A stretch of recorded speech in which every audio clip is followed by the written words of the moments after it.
It had been years since I had last kept in touch with Stephen, and I wish now that it had stayed that way. Stephen and I first met in primary school. Even at 9 years old each, we were often teased and bullied because we weren't like the other children. We had no interest in sport and listened to rock and metal music. We played musical instruments and video games, not football or hockey. We were shy around people, and all we really had were each other. We were seen as outcasts at such an early age. Yet this didn't bother us. To this day, it still doesn't really. Yeah, okay. Sometimes I detested the teasing and ridiculing, but I had a happy childhood. My parents treated me well, and I was never sick. The strange fact about me is I have never broken a bone, nor have I had a serious illness. Never even had the flu. I've had the odd head cold and stomach bug, but nothing too serious. My sister was 2 years older than me, 2 years and a month to be exact. She dressed and acted what most people would have described as a tomboy. She always looked out for me, stood up for me. Hell, even beat people up for me. As I got older, I got better at standing up for myself. What I lacked in body strength, I made up for in intelligence, not to sound cocky or anything. People who would insult, I would just either ignore or tell them what I thought of them.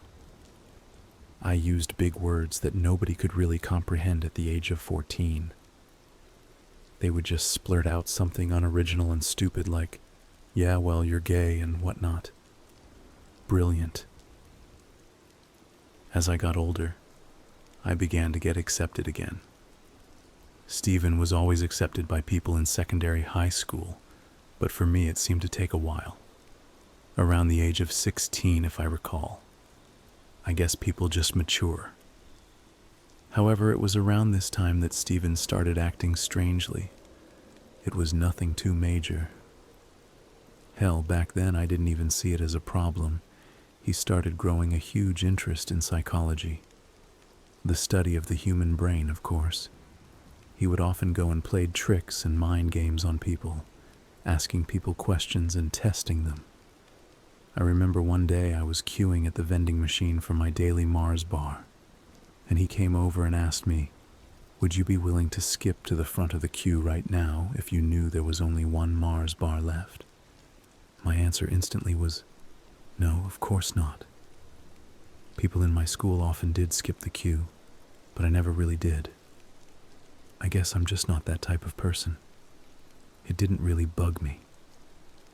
His reply is what got to me, though. But you see, your subconscious is telling you that the people in front of you are younger than you. They're inferior to you. You could easily knock them all out of your way and they will be helpless to stop you. However, society sees this act as uncivilized, cruel, unsophisticated if you wish. This response had startled me a little, but I brushed it off. Probably should have told someone looking back. The time for college came around and, surprise, surprise, Stephen did a course in psychology. I wanted to go to the same university as him to do studies in human resource management, but I didn't get the requirements, so I ended up going to another college instead. We often kept in touch every weekend. He was still the same old Steve, that's his nickname. A great laugh, a nice guy, big heart, very sincere and brutally honest at times. But that was what I loved about him. His love of psychology continued to grow and grow and grow. Often he would openly talk about the experiments of Freud, Adler, and other famous psychologists. Sometimes he would talk about their experiments when we were with our group of friends. Some of them were disturbing, such as the prison experiment. Others were brutal, like an experiment carried out after a Jewish boy's penis had been accidentally burned off in a circumcision, where they tried to convince him from an early age that he was, in fact, a she. The result? All family members, including her, had turned to some sort of substance abuse and or killed themselves. Damn. Anyway, we were still the best of friends into our 20s.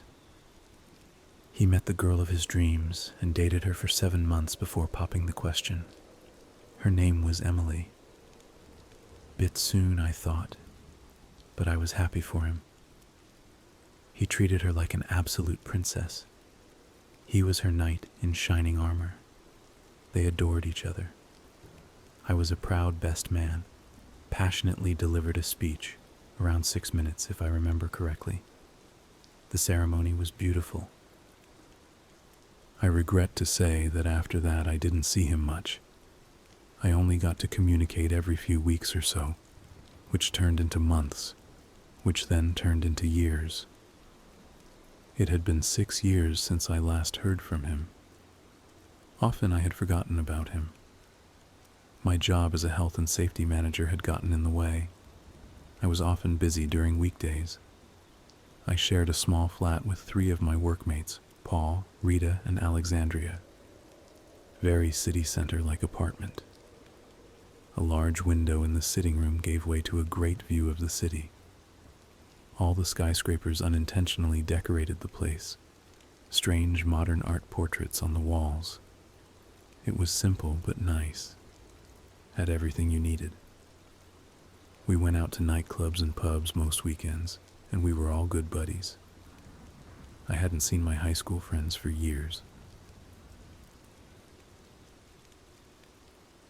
One weekend in a particularly cold March, Rita, Paul, and Alexandria had went for a week away to Greece, staying with Alex's mother, so I had the whole weekend and flat to myself.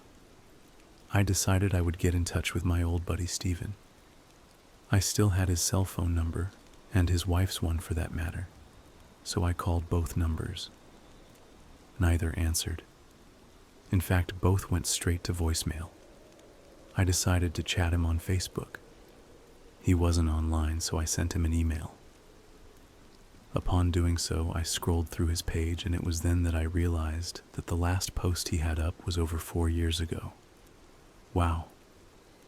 He must have just gone off it. I never really shook off the Facebook fad. Even now I find myself on it every day and putting up stupid statuses. With a whole weekend free, I decided I would drive out to his house and catch up. There is no way that he had moved house. He definitely would have told me if he had. He always informed me of almost everything big in his life. I was the only guy he told that he was going to marry Emily. They had now been together 9 years, if my memory serves me correctly. I hoped by driving out that I wasn't intruding in or anything. After all, the 2 of them and myself got on very well. So it was decided. With that, I packed my bags. Well, bag. Nothing to lose, really, in case he asked me to stay the night. And hopped into my Volkswagen and hit the open road.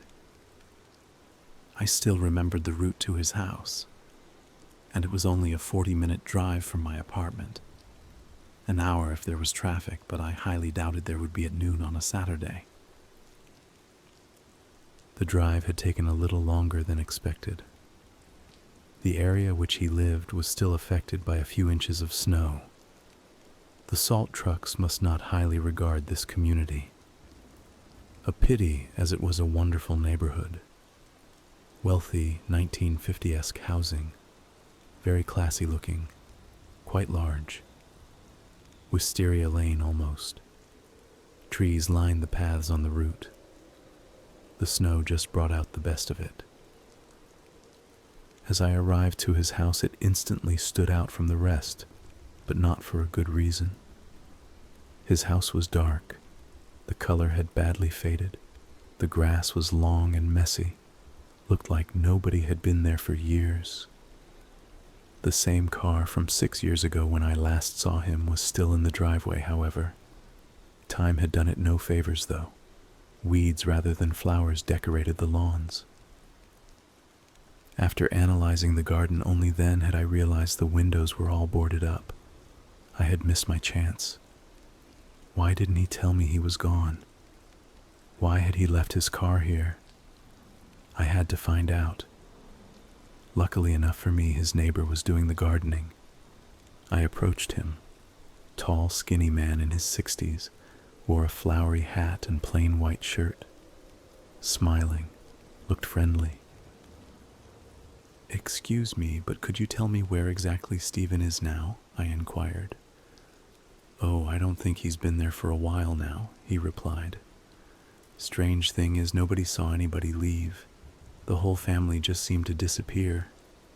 People behind the house say they only ever saw Stephen in the top floor room, and one day he just disappeared." "That's strange," I stuttered. I was getting anxious now. He answered, "Yep. Anytime anyone called over, nobody answered. Things used to be different. I remembered they used to be great neighbors, and then one day things just changed." He looked at the ground in confusion as he said, and then wandered inside. I had to know what was going on. I took a closer inspection of the house. I got an eerie feeling from it, like it was watching me. Sounds ridiculous, but that's the truth. I noticed, however, that the garage door was open. I could see a door leading inside of the house. I looked around to see if there was anyone watching me. Nobody. I hesitantly walked towards the garage. About halfway up the drive, I noticed security cameras following my every move. He was always a secure person, but this looked like a nice neighborhood to me. So what was up here? The garage was pretty normal to me. Regular enough. A shelf of tools. Old junk you never threw away lying around. Dusty old cardboard boxes and whatnot. I placed my hand on the doorknob that gave me entry to this house. Twisted. No luck. Damn. I searched around the garage in hope of finding a key. I looked through old paint cans, in drawers and on shelves. Nothing. After standing there for a while, thinking I had reached a dead end, I got an idea. As I mentioned earlier, I was never a man of strength or brute force. However, now was the time I needed it most. I took a few steps and ran full force into the brown, dirty door. Ouch, my shoulder.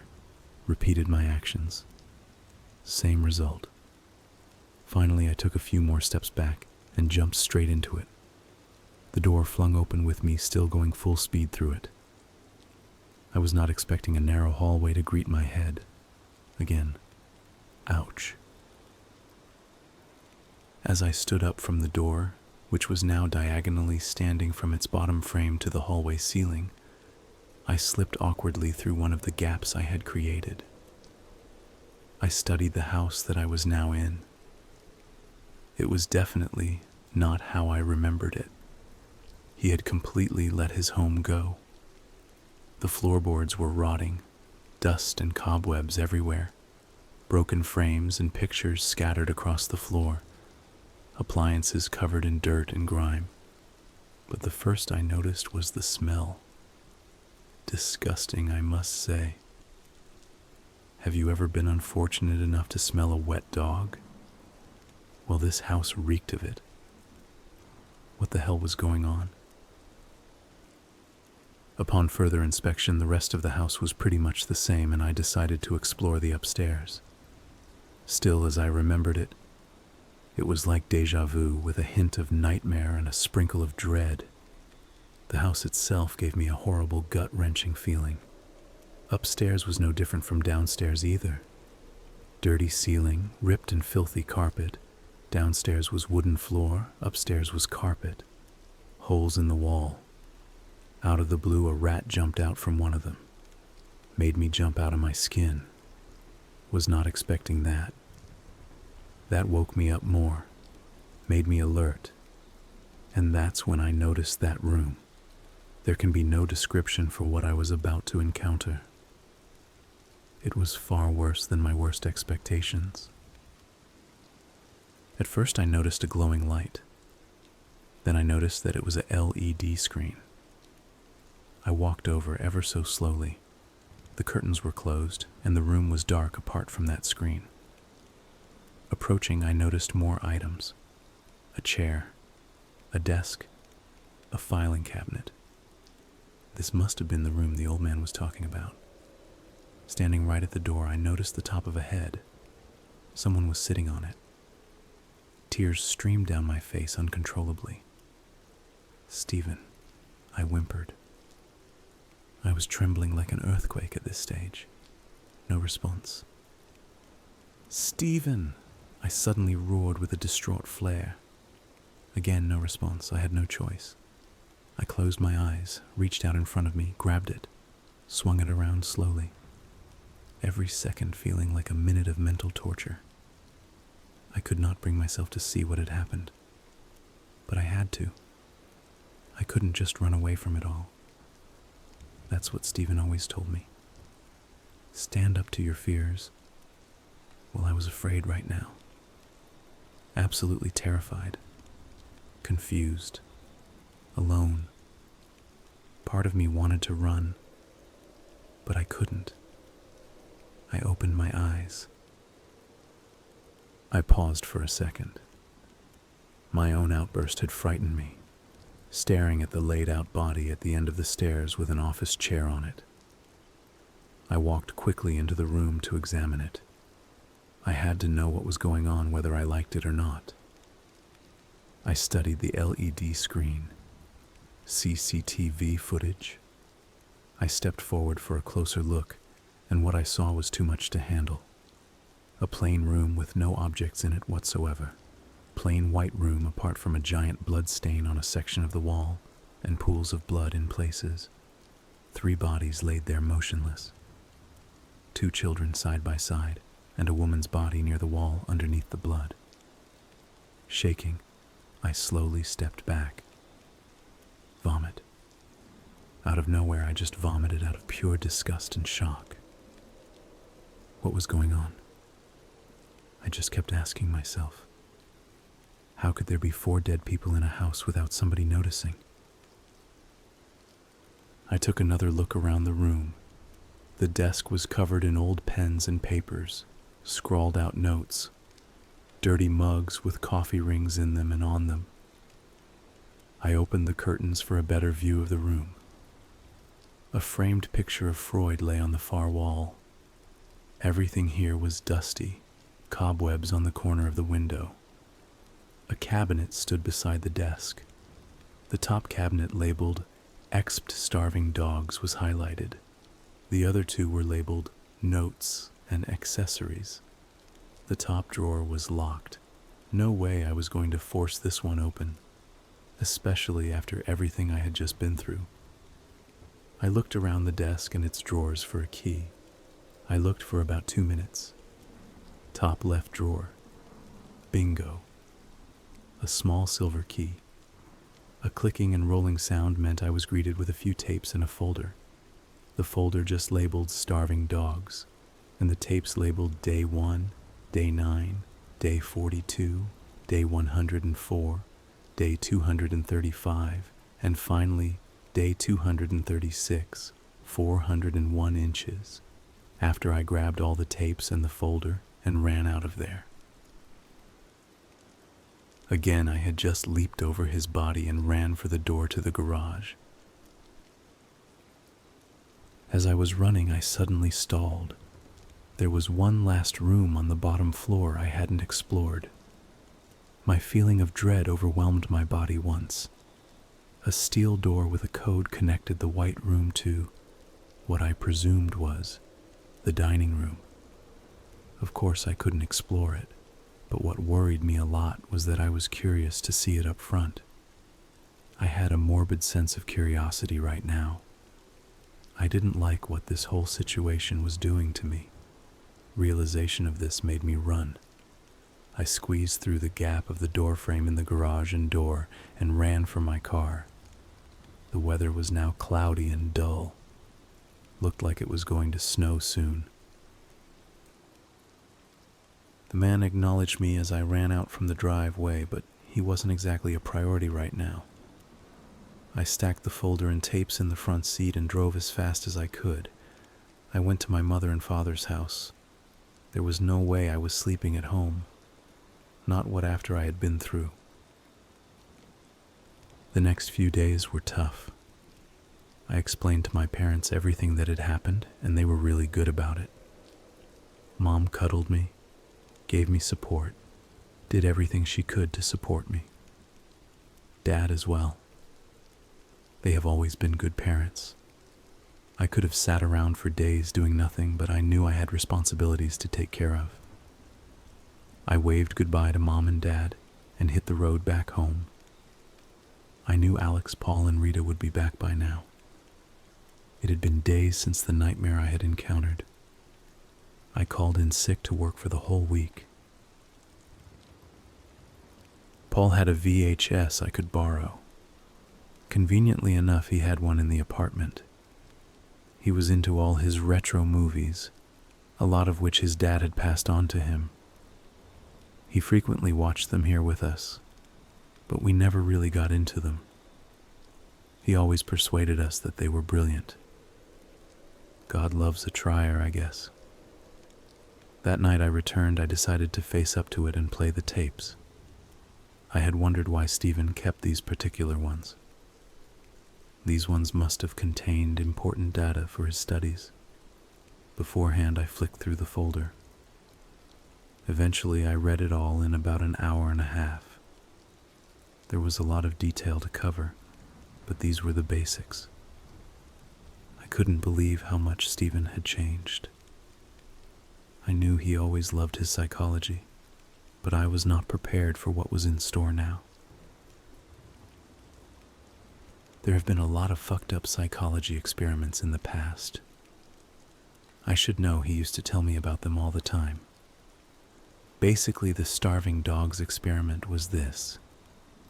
He locked his family up for what was planned to be 3 years. The woman in the room was his wife, Emily, and the 2 children were his. 1 boy, 1 girl named Sandra, and Michael, aged 5 and 3 at the start of the experiment. This was the first I knew of children. He didn't tell them he was going to do it, which apparently was the whole fun of it. How would humans react to a sudden change in lifestyle from luxury to basic survival? For every day of the experiment, he fed them bread and water. That's it. They had no entertainment at all. No items, not even a toilet. A plain white room, bread and water. That's it. He did this for what was about 2.5 years before he killed himself. Sick bastard. I couldn't believe the monster my former best friend had turned into. It was unbelievable. This was only the beginning, though. The tapes were far worse. Day 1 consisted of children scared. No idea what was happening. Huddled up to Emily for support. The mother screaming and screaming. Curse words, inaudible words at times. Her volatile reaction was scaring me a lot. Only natural, I guess. This continued on for a while until the tape cut out. Static contrasted against the dark room I was standing. I followed up with day 9. This time, Emily was begging for her release, crying out to be freed. On her knees and absolutely desperate. The children seemed somehow unaffected. The 5-year-old child, Sandra, sat solemnly in the corner. Sad look on her face. Michael seemed unaffected, however. He crawled around like a normal child and looked at the camera with a puzzled look on his face often. Too young to realize what malicious act was unfolding was my guess. Things started to get disturbing at day 42.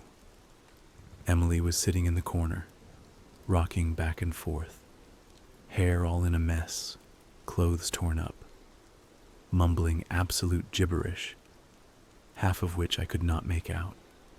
She sung "Happy Birthday" over and over for a while, and then talked about a dog named Blanket, who she claimed was right in front of her. After that, she quietened down and started rubbing thin air repeatedly. The children, on the other hand, were fighting rough. kicking, screaming, and biting each other. They had an almost evil look in their eyes, and that was it. For the whole tape, they kicked the shit out of each other. They were beginning to lose it. Day 104 was played after the previous clip ended. In this clip, Emily kept shouting about worshiping the hollow-eyed man and kept screaming at the children. Feces was scattered all over the floor. Disgusting. She often cursed at them, spat at them, and threatened them. Often these threats were extremely violent and involved disembowelment, satanic sacrifices, and for one threat, she told Michael that she would rip the skin off his face and wear it as a mask. The children reacted to these by hissing and growling at her, thumping on her leg with clenched fists.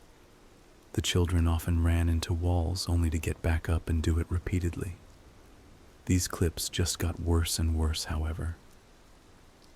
Day 235 was played next. This one started out again as Emily rocking back and forth like in day 42, mumbling gibberish. Her condition was really withering, as were the children's. The children were just lying there too, not fighting, not interacting at all, just lying there. Suddenly Emily stopped and stood up. This caught my attention. She stood there for about 2 minutes before slowly walking towards the children. Viciously, she picked Michael by the legs and threw him full force against the wall. Sandra got up instantly and ran, but of course the inevitable happened, and Emily did exactly the same thing to her, the same wall. Both children just lay there. Dead or unconscious was unknown. I stood up in shock. This act had come from nowhere. I found myself whispering, "No, no, no, no, no, no," to the television. She slowly approached one of the children, kneeled down and started biting him, ripping his tender flesh with her teeth. I vomited once more. A mother eating her own child would be enough for anyone.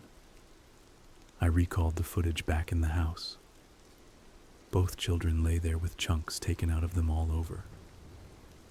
I turned it off almost straight after that thought. I couldn't bear it anymore. One last tape. I had to watch. I had to know what happened.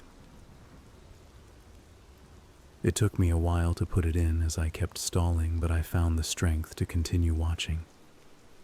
The tape began with Emily just staring at one of the walls. She was scraping something in with her nails. I took a closer look. She was writing absolute gibberish again, apart from the odd random word like mouse, boy, and buzzing. I couldn't make out any of the rest. But the walls were just covered in writing, letters and numbers. You could barely make them out, but you could see them. She suddenly stopped. She got up and stared at the camera for what was a nerve-wracking 3 or 4 minutes. Her dark, sleep-deprived eyes. Dark purple bags underneath them. Pale white face with strings of greasy, unkept hair streaking across her cheeks. A ghastly image of a once beautiful woman. Still gives me nightmares to this day. My eyes were fixed to the screen. She uttered quietly, "I hope you do the same as me." She started walking backwards, staring at the camera with those wide, dark eyes as she did so. This went on for a minute, but it felt like a lifetime, an eternity of damnation. She turned and faced the wall, looking directly at the blood spatter of where she had thrown her 2 children. Then it started. She banged her head as hard as she could while repeatedly shouting, "It's not natural for a human to self-harm," over and over and over again. Banging and banging and banging, again and again and again, each hit harder and faster than the last. "It's not natural for a human to self-harm," getting louder at each whack. It got to a point where it was just constant screaming and banging of the head. I slowly got up and walked backwards while staring at the television. I wanted to leave, but I couldn't take my eyes off of this. It got to a point when there was a pool of blood surrounding her dizzy body.